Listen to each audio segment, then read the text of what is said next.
In a century riddled with unrest, World War II remains the epic tale. An event of unparalleled impact. Even now, we are uncovering new information about secret weapons and villainous tactics,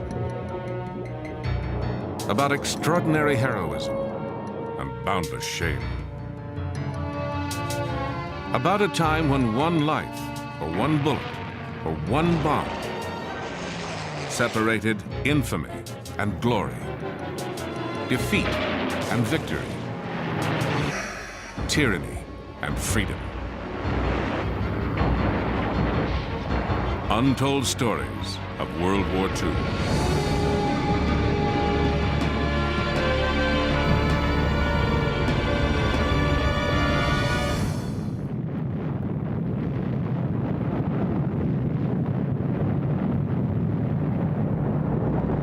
On the 16th of July, 1945, a bomb exploded in the American desert. A very different kind of bomb. The furious energy of the atom had been unleashed. That power might have landed in the wrong hands had a few brave men not waged a secret war against Germany's atomic program. At the height of the Second World War, Germany's Nazi Party marched toward global domination, led by its ambitious, remorseless leader. Adolf Hitler had the will to conquer the world. All he needed was the weapon. And he had found the means to make one in the most unlikely place. It was here, in the snow-packed mountains of Norway, that a handful of soldiers on skis fought to stop Hitler's dream of possessing the ultimate weapon. Old men now, they remember how they risked their young lives for the cause of liberty. They will stop at nothing in order to conquer the world. So the feeling they had to be stopped became very, very strong. We were quite certain that if we were caught by Germans, we were all being executed. It would take 3 daring attempts before they succeeded.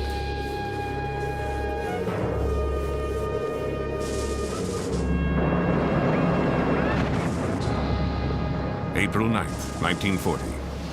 German warships penetrated Oslo Fjord. The Blitzkrieg had come to Norway. Within 2 months, the besieged nation was forced to surrender. Well, it took some time to realize it, actually, but when autumn 1940 came and the darkness came in over Norway, you suddenly realized that it was not the same Norway you had the year before. To understand it, you need to have the experience of being occupied. To live in an occupied country is the most distressing thing you can do.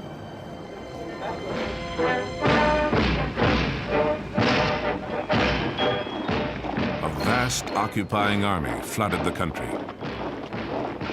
The Nazis now controlled all aspects of Norwegian life. No, actually a war between each Norwegian and each German. We had to do the best out of it. I think that was the common opinion. Inside, of course, most Norwegians hated them. They introduced Gestapo in Norway when they understood that the resistance was coming. Started arresting people, torturing people, killing people, etc., etc. And then we suddenly understood what an occupation meant to the people.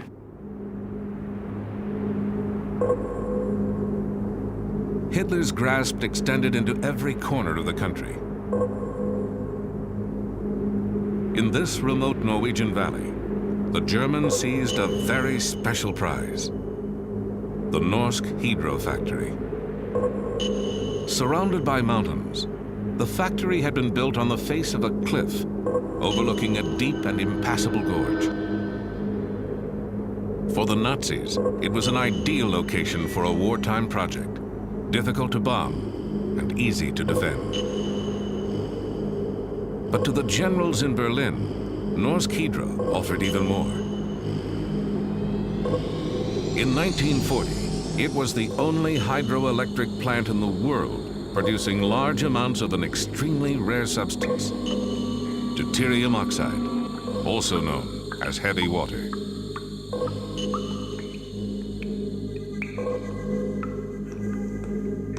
As soon as they took control of the plant, production went into high gear.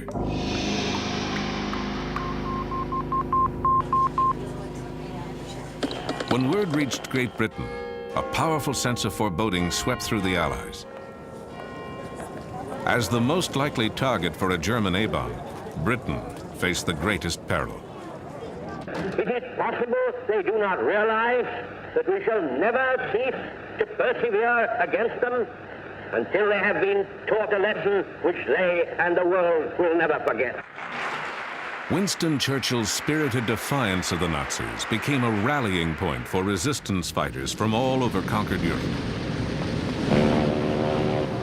Young Norwegians, eager for combat, joined the army of exiles gathering in Britain.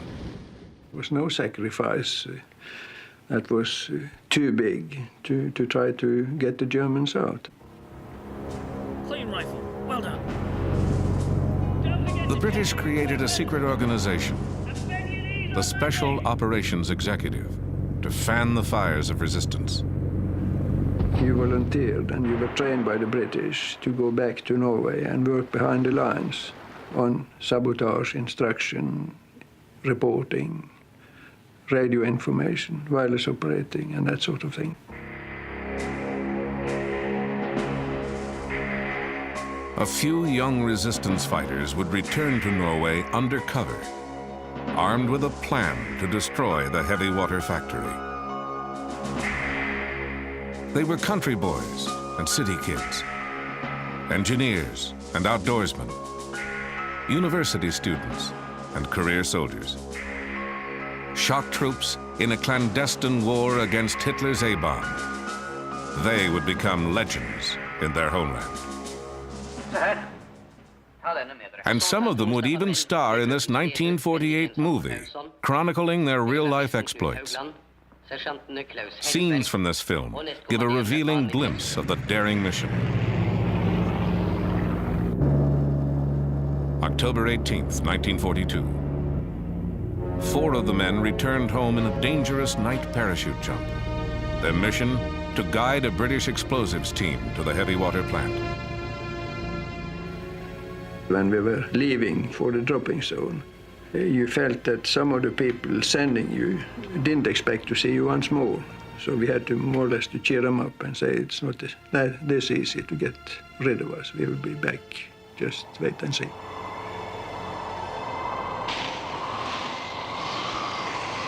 Our target is the heavy water production. That was all. They said it's important and we have to destroy it. I knew that heavy water was important for the Germans' weapon production, but in which way, I had no idea. The commando's first objective was to establish a secret landing field on the Hardangervidda, a huge plateau north of the factory. Crossing that bleak expanse, the Norwegians took over an empty cabin and made radio contact with England. The operation could begin. For the first sortie, the British sent a force in gliders towed by bombers, a plan that needed clear weather. But over Norway, clouds, winds, and snow had cut visibility to near zero. For the Norwegians on the ground, the flight had become a disaster waiting to happen. I tried to get connection with England and warn them, but at that time it wasn't possible. And then suddenly I heard interference in my headphones, and I knew they were not far away. And shortly after we also heard the engines of the aircraft. And it came dead on us, passed over us, and disappeared. After about half an hour, the next plane with a glider came, and it came right to us correctly, turned, and went away. The British troops never arrived at the rendezvous point. We got a message from London that both gliders and one of the Halifaxes had crashed in the mountains. So that was the end of the freshman operation. It was a complete disaster. The soldiers who survived the crash were rounded up and executed. The Allies' secret war against the heavy water factory was now exposed. To avoid detection, the commandos withdrew deeper into the Hardangervidda. For weeks, perhaps months, they would have to live off a land where little existed but snow and ice. When this mission on the gliders failed, we had actually no supplies for further stay in the mountains. So we were dependent upon reindeer. But at that moment, there were few or no reindeer at all in our area because of the wind directions. It was so very difficult to get to the reindeers. But the day before Christmas, Jens, he shot the reindeer. Jens learned that if you take the stomach of a reindeer, you get vitamins from the reindeer moss. So we cut up the stomach and took out the reindeer moss or the contents and mixed it with blood and everything and made a nice porridge mixed with brain. And we were eating it, and it probably saved our lives. So Christmas Eve, we had a real fine party.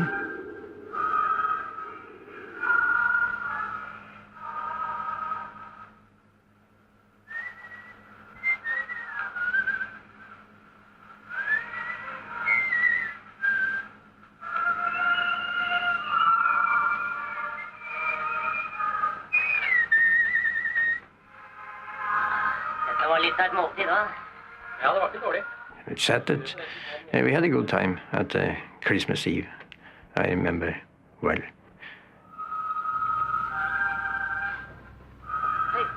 You know your comrades outside and inside. Do you know what he is going to say before they open his mouth? They had endurance. They had a will to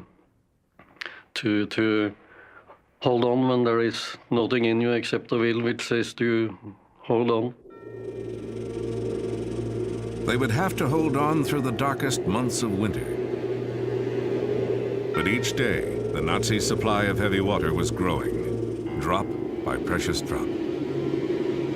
London had to make a move. A second Norwegian squad, specially trained in explosives, would drop onto the Hardangervidda and join their comrades in an assault on the heavy water plant. February 16th, 1943. Under cover of night, the 6 new men landed.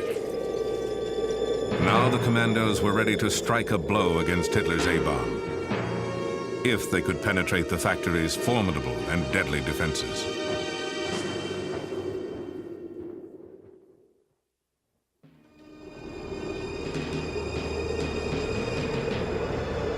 To the commandos, the heavy water plant appeared impervious to attack.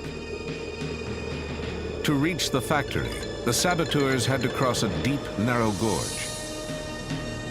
There was only one road in, over a suspension bridge.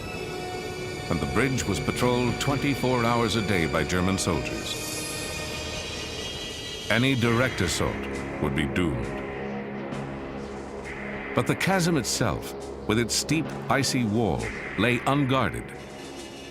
Some of us said we thought it was rather impossible to cross that gorge, but it was decided that one should go down and find out.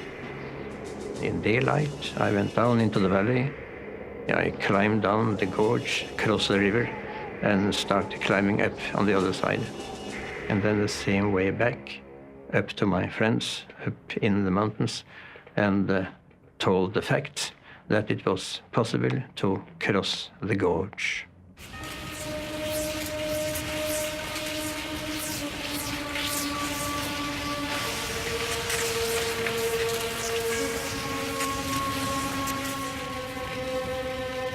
You felt that this may be serious, very serious for you, and you accepted that you might not come through.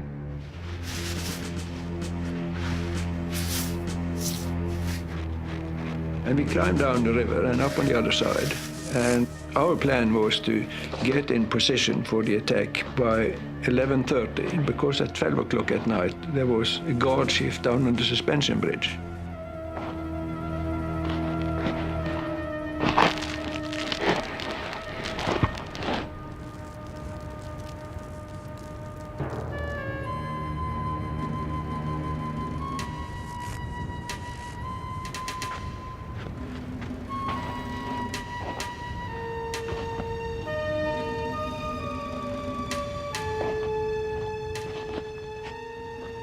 We wanted to see the German guards being relieved, coming up in the factory area and enter the barracks before we went inside.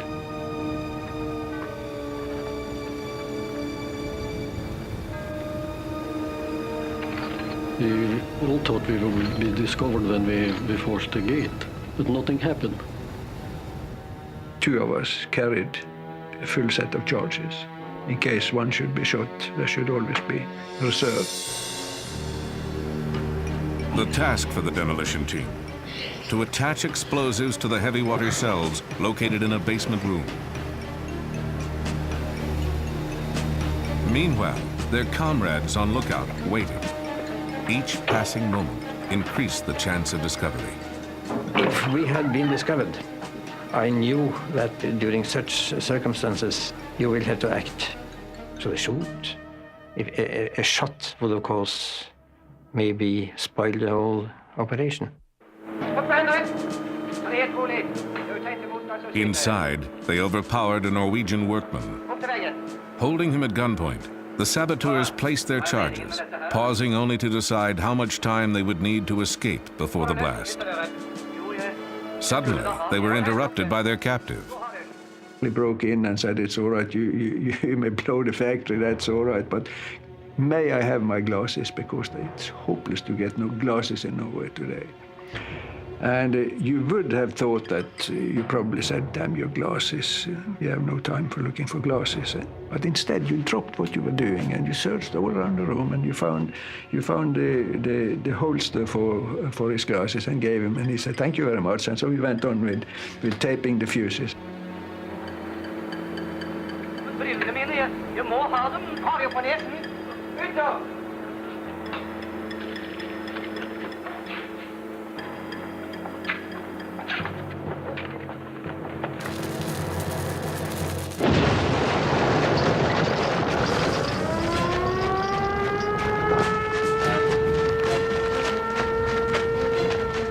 So far, they had beaten the odds. Now the commandos had only seconds to make their escape. And after a few minutes, 1 minute, maybe 2 minutes, they were there with us on the railway line. And we ran the same way back as we had come in.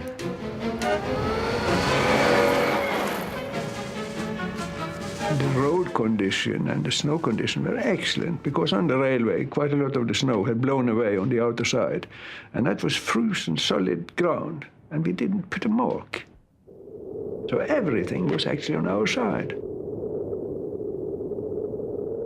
With determination, skill, and daring, the saboteurs had dealt a crippling blow to their enemy without losing a man. But heavy water had become a German priority, and within 6 months, the factory was back in operation. The Allies had to assume the worst. Nazi scientists were closer than ever to building a bomb. Another attack on the factory was set in motion. this time from the air. In a bold noonday raid, 176 American bombers hurled destruction at the plant. The raid damaged factory buildings and killed civilians in a nearby shelter. But the heavy water, secured in the basement, went untouched. With production halted, the Germans decided to move the operation to the safety of the fatherland, and inadvertently gave the commandos one last chance to destroy it forever. We had got information from London that the Germans had planned to take down the remaining heavy water. Team members secretly scouted the route. The heavy water would be loaded onto railway cars and taken by train to Lake Tincha.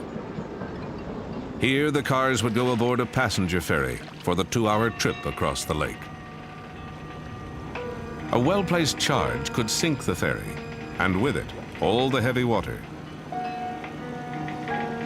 But sinking a public ferry meant paying a terrible price. Our conclusion was that the sinking of the ferry was about the only possible solution.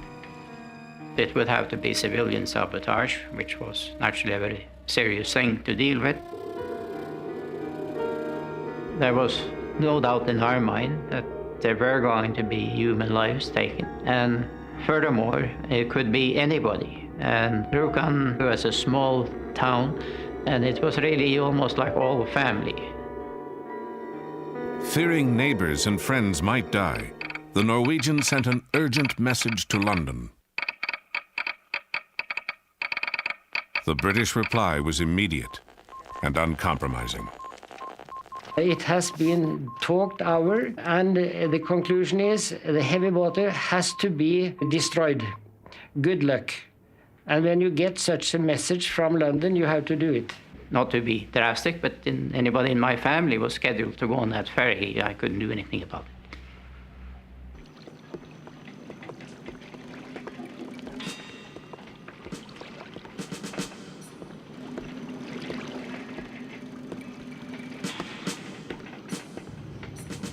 The Germans never put any guards on the ferry. They were watching the barrels on the railway. But the ferryboat itself was not guarded at all.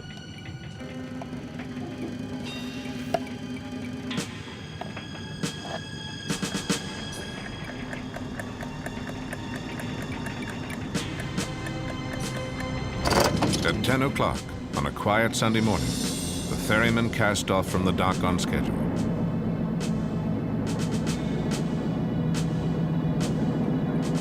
"45 minutes later, at the appointed spot, a blast tore through the bottom of the boat.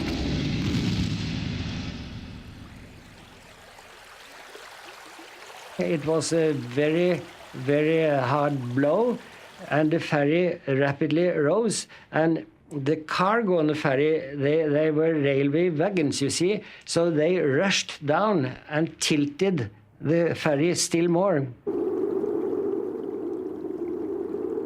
Within moments, the mortally damaged ferry had sunk beneath the surface, carrying with it innocent passengers and Nazi Germany's atomic ambitions. The heavy water being on board went down with the ship, and it's still on the bottom of the Tincha Lake.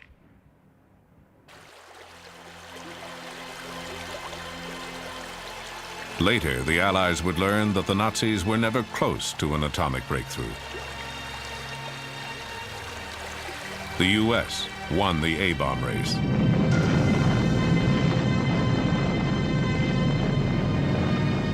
Within months of the German defeat, America dropped the first atomic bomb. But in the Allies' hands, the bomb helped to win a war, not perpetuate one. If Hitler had the bomb, he might have used it to devastate the world. The Norwegian resistance fighters did their part to stop him. Their mission was one of the greatest feats of sabotage in military history. Something that had to be done at all costs, and was. You have to fight for your freedom and for peace. It's not something that you have every day. You have to fight for it every day to keep it.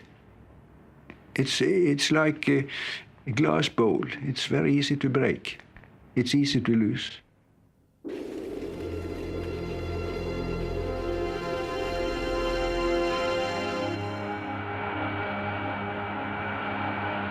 Half a world away, on December 7th, 1941, Americans learned the cost of freedom when Japan devastated Pearl Harbor.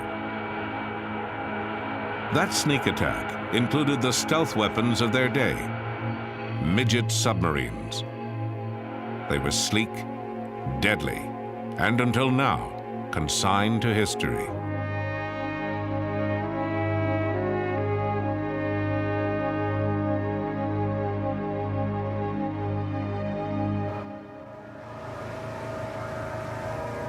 The National Park Service and the U.S. Navy have searched for the wreck of a Japanese midget submarine. An hour before the Japanese savaged Pearl Harbor, a U.S. destroyer sank the tiny vessel. The encounter could have warned American forces that bombs and torpedoes were about to rain on Battleship Row, but it did not. Now hold that. Shift her around. Marine archaeologist Dan Lenehan directed the hunt for the midget sub. Jim Delgado was the project's historian. Their collaboration grew out of earlier research below the surface of Pearl Harbor.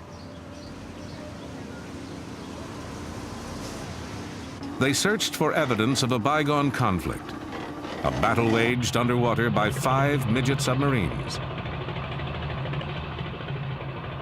One sub played a special role.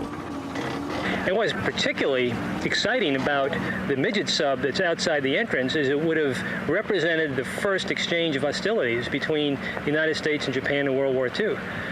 And because remember that this sub was sunk an hour before the planes attacked Pearl Harbor. It's an incredibly important, significant find if we could do it. The search for the midget sub focused on a square mile of debris-laden bottom. The area is a graveyard of war relics, like this old Navy plane. 1,000 feet down in the darkness, everything begins to resemble a sub. But what they're looking for is 80 feet long and 6 feet across.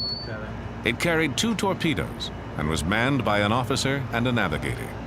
They were going to come on in, sit and wait, and then when the attack occurred, when the planes came in, when all hell broke loose in Pearl Harbor, they would surface, fire their torpedoes, wreak as much havoc as they could, swing around Ford Island, head back on out, and then rendezvous with their mother subs to be taken back to Japan. The mother ships moved into position off Diamond Head before midnight, December 6, 1941. They arrived ahead of the Imperial Navy Task Force. Each mothership had a midget sub strapped to its hull. The larger craft would release the midgets before dawn and retrieve them after the attack. But the tiny vessels would never return from the battle, a clash of giants that had been brewing for years. A long series of brutal attacks upon From Manchuria to French Indochina, in less than a decade, Japan had rolled up a long list of conquests across Asia. Despite an Allied embargo on war materials, she was growing stronger. By late 1941, the vast resources of Southeast Asia lay before the rising sun. Their only protection, a scattering of British and Dutch outposts, and the U.S. Pacific Fleet. I think there was a general sense that the war would break out. I don't think anybody expected that it would take place here at Pearl Harbor. Successfully surprising an island fortress 4,000 miles away also seemed impossible to Japanese leaders. But Admiral Isoroku Yamamoto convinced them this daring raid was the only way to disarm the sleeping giant. Japan had to smash America's Pacific Fleet even if that meant attacking its home base in Oahu's natural harbor. Japanese pilots trained hard through the fall of 1941. So did the crews handpicked to pilot the midget subs, the fastest boats of their kind. Soon, they would have their chance for glory. Secretary of State. In Washington, Japanese diplomats continued to seek peace through negotiation until the final hour. No American will ever forget this. Not even Japan's ambassador knew of the coming attack. Mass murder in their hearts.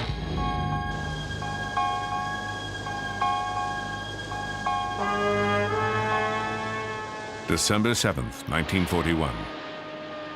As Oahu slept, the Japanese task force brought 350 attack planes into striking distance of Pearl Harbor, just 200 miles away. In Washington, military intelligence teams had broken Japan's diplomatic code. They knew an armada was somewhere in the Pacific, but they did not know its destination. Near Diamond Head, dawn was approaching. The Japanese mother subs surfaced to release the midget submarines. But something went wrong. At 6:30 a.m., a seaplane pilot and a freighter crew reported a strange sub approaching Pearl Harbor. The captain of a nearby destroyer, the USS Ward, realized intruders were trying to penetrate the fleet's defenses. His gunners opened fire. The midget sub began sinking in 1,000 feet of water. Depth charges finished her off. The Ward reported the sinking twice. But before notifying Pacific Fleet Commander Husband E. Kimmel, District Headquarters waited 30 minutes. The delay was all the attackers needed. News of the sub might have prevented what happened next. Well, the message was radioed in that they'd fired on and depth charged this sub. It didn't reach Admiral Kimmel. It wasn't until just a few minutes before the attack commenced in earnest with the planes coming in that the Admiral was finally phoned and told, look, we got this message in from the commander of the ward saying that he's fired upon a sub operating in an offensive zone. Kimmel says, well, why wasn't I told about this? He's putting his uniform on, he's heading out, and at that moment, the planes come screaming in overhead, the bombs start dropping.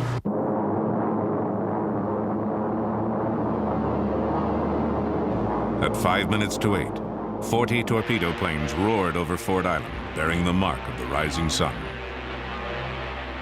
Accompanying them were 51 dive bombers, 49 high-level bombers, and 43 fighters. American sailors thought they were seeing a practice drill. Bombs and bullets found them eating breakfast, ironing uniforms, or staring into the fatal sky.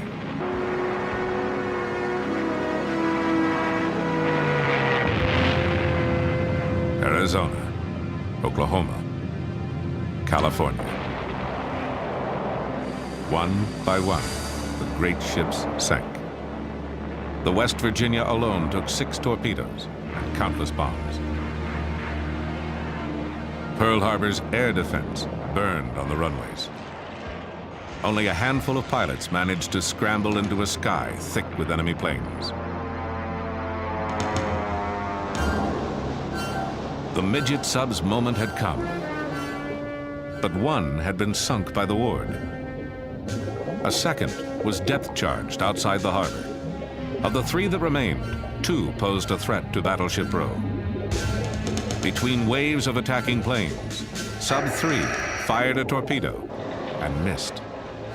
Moments later, it was rammed and depth charged by a destroyer making for the open sea. Sub and crew hit bottom. Overhead, the Japanese continued their assault. But now smoke and anti-aircraft fire obscured their targets. The sleeping giant had awakened. Ripped by a bomb that set off an ammunition magazine, Battleship Arizona blazed toward her doom. Survivors staggered into waters aflame with burning oil. Japan's brilliant, relentless attack had killed more than 2,400 Americans and crippled most of the U.S. battleships in the Pacific.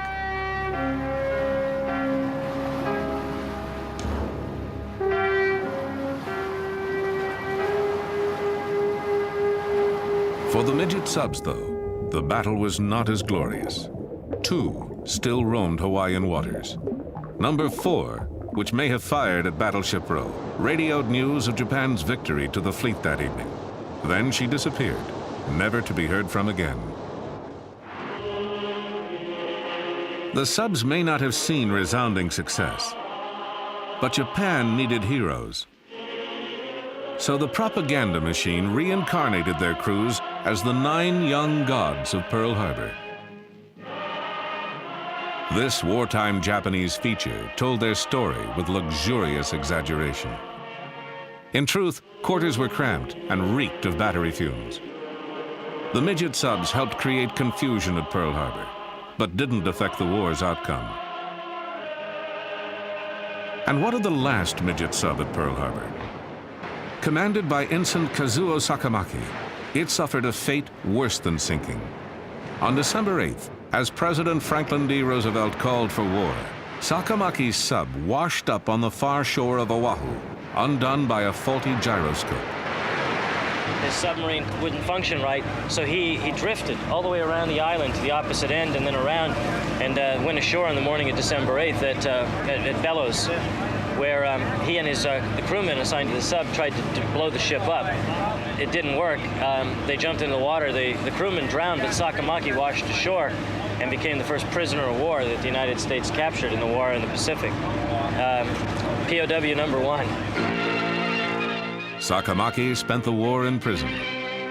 His sub toured the U.S., helping to sell war bonds, a souvenir of dark days.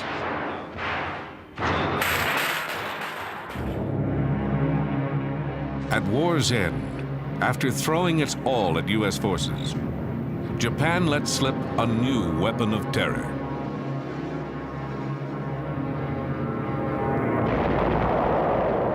For decades, the scars left by kamikaze attacks enforced a silence on both sides. But the men who fought those battles will never forget them.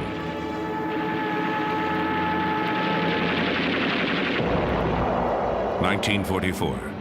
Japan, its back to the wall, made a final fanatic effort to stave off defeat. In an act incomprehensible to Americans, the Empire ordered thousands of men to certain death. Before an attack, pilots drank a toast of sake, a warrior's welcome to the death that awaited. They were kamikaze, named for a typhoon that saved Japan from Mongol invaders. Some were veteran pilots. Many were idealistic students, eager to die for their nation's glory.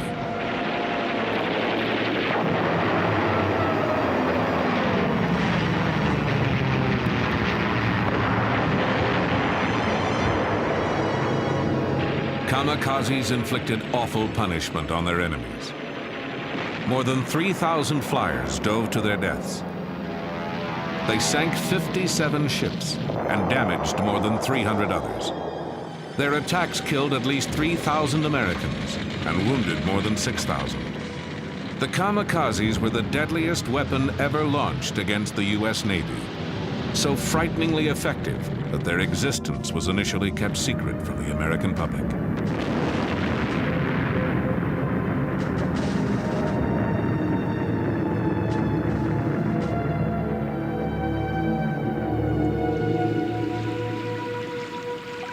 On April 16, 1945, kamikazes knocked the USS Laffey out of the war. The Laffey was rebuilt. She is now a museum ship in Charleston, North Carolina. Today, she's receiving visitors, her skipper and 4 crew members from World War II. You know, The sight of their ship raises a tide of memories for these comrades in arms. Rear Admiral F. Julian Beckton, who died in 1995, was 81 when he gave this interview. He commanded the Laffey during the invasions of Normandy and the Philippines. Steaming toward Okinawa, he knew what perils lay ahead. The kamikazes were the most effective weapon that the Japanese developed during the war. And it was a desperate effort on their part to do it, but they were terribly, they had a terrible effect on our ships out there. Ensign James Townley would win a Silver Star for his valor aboard the Laffey. My opinion of the kamikazes were that they were misguided people. And then we learned more about them. We found out that, yes, they were the sons of the divine wind, or whatever they chose to call them. We call them one-way Charlies. And we were really scared to death of them, because no matter what you did, unless you could shoot them out of the air, they were coming in. Gunners Mate Second Class Lawrence Delusky would earn a Bronze Star before his 21st birthday. Everybody has their own way of thinking and their own ideas, and their ways didn't suit us. I certainly didn't feel as complacent as I feel now 45 years later. At that point, I was ready to kill them all. In Japan, another group of old comrades gathers for a reunion. These men were once the elite of the Japanese kamikaze corps, the Thunder Gods. They should be long dead, but they survived. Some because they flew fighter cover, others because seniority kept them out of combat to await America's invasion of the homeland. Now largely forgotten, they once made up an awesome attack force. Their weapon was the Oka, which meant exploding cherry blossom. But Americans gave it the code name Baka, meaning fool. The weapon for another type of kamikaze attack, a Baka bomb captured on Okinawa. It's a 2.5-ton flying bomb dropped from a mother plane and carrying a suicide pilot. 3 rocket propulsion units are set off on approaching the target, giving a maximum level speed of 535 miles an hour.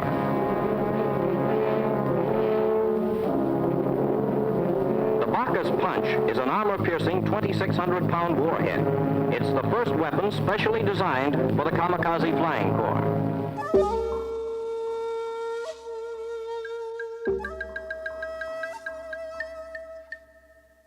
Reserve Lieutenant Hashiro Hosokawa was a senior member of an Oka squadron.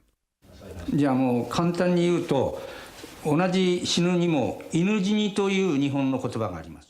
There is a Japanese word, inujini, die like a dog, meaning die in vain. It is a wasteful death without honor.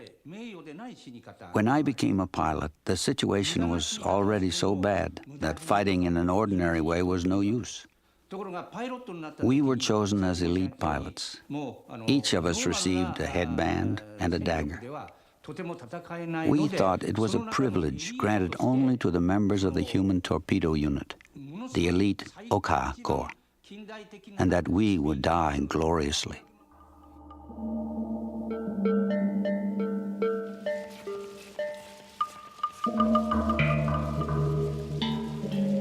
These were the Thunder Gods. All had volunteered. All were ready to die. Each year, they gathered to pray for their fallen comrades. Commander Kunihiro Iwaki was vice commander of the Corps. 海軍の伝統としましてね。 The war situation was going so badly for Japan at that time that we realized that any semblance of normal military tactics could not possibly succeed. And we had to do the unthinkable or the incomprehensible in terms of the military acts in a last-ditch attempt to primarily get the American aircraft carriers. Given that situation, the men realized they had to become one with the bomb in that last final struggle. Lieutenant Morimasa Yunokawa commanded an Oka squadron. The thought of my death crossed my mind only for a fraction of a second. I was then thinking of only to serve. No matter how you try to understand how things were then, now in this peacetime, I don't think you can.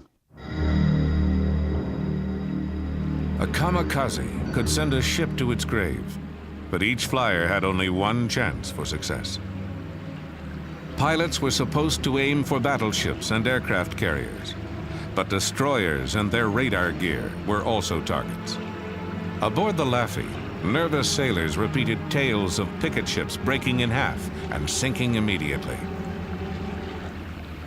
The crew would always debate where is the safest place to be. That was always the big talk. Where is this? Is it safer to be below, or is it safer to be on deck, or in the bridge, or wherever? They all had their own theories about where was the safest place. Of course, there was no safe place.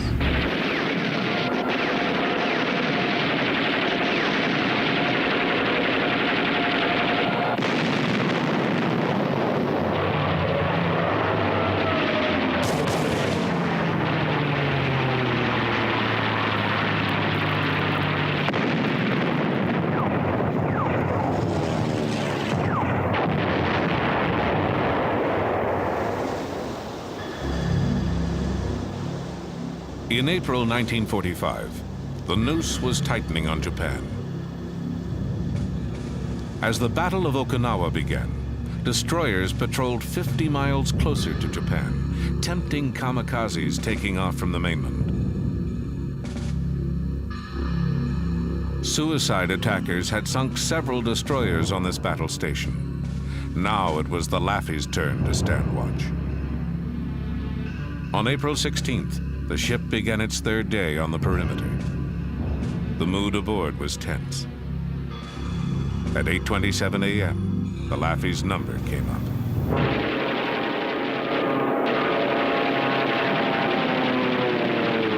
Well, the first ones were they sort of circled around out pretty far, maybe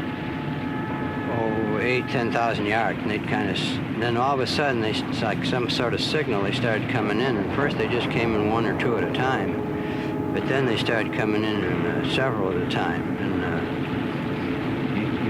you just couldn't take them all under fire, so that's when we started getting hit. For 80 minutes, the Laffey's crew fought off the heaviest kamikaze attack ever on a single ship.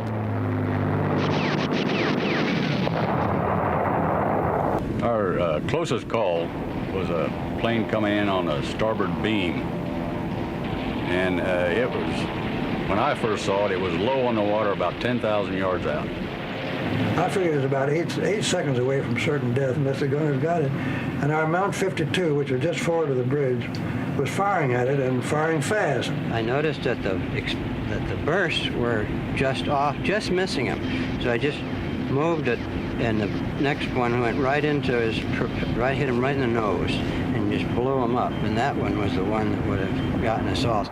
And it just literally disintegrated. And everybody heaved a big sigh of relief. And just after that, then here came one in out of the sky on the port side, and one came in low on the water on the port quarter, and we were at it all over again.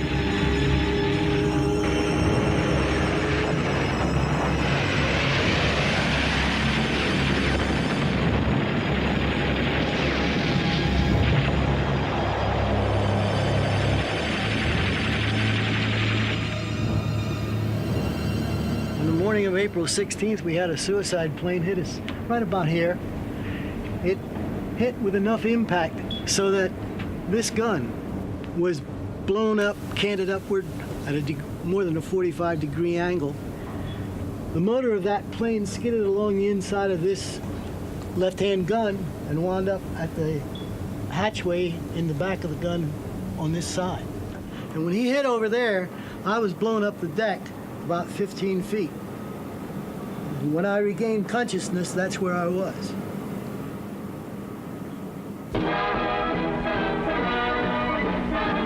Ripped from stem to stern by the attacks of Jap suicide pilots off Okinawa, the destroyer USS Laffey comes home. The Laffey was struck with everything in the Jap book. In the savage attempt to finish her off, 22 suicide pilots roared over her. 7 bomb-loaded planes crashed on her decks. The final score was 9 enemy planes shot down by the Laffey. But 32 of her brave men were dead or missing, and 60 were wounded. In the words of her skipper, Commander Beckton, she was truly the ship that would not die. Flying conventional aircraft, kamikaze pilots caused terrible damage. But the Oka Corps never really got a chance to affect the war's outcome. The bombers that carried the Okas were slow, and American fighter pilots shot down most of them before they could release their deadly cargo. By war's end, Hosokawa was his unit's only surviving officer. He found the transition to peacetime troubling. それからちょうど台風眼の中にいちゃったんじゃないかと。 All of a sudden, the war was over, and I had the feeling of someone who had been in the eye of a typhoon. And suddenly the typhoon is gone. The weather is clear and beautiful. No one, nothing is left but myself. And the feeling is, why? It's a very strange feeling that I cannot understand. Why the typhoon spared me. Thankful, dear Father, that you saw us through these difficult days. They were doing Dear Father, we will what they felt was right, just as we were doing what we felt was right. It had to be. How else could you put your life on the line for something you didn't believe in? preserve this ship and for the cause of freedom. We ask, dear Father, that their memory continue with us always.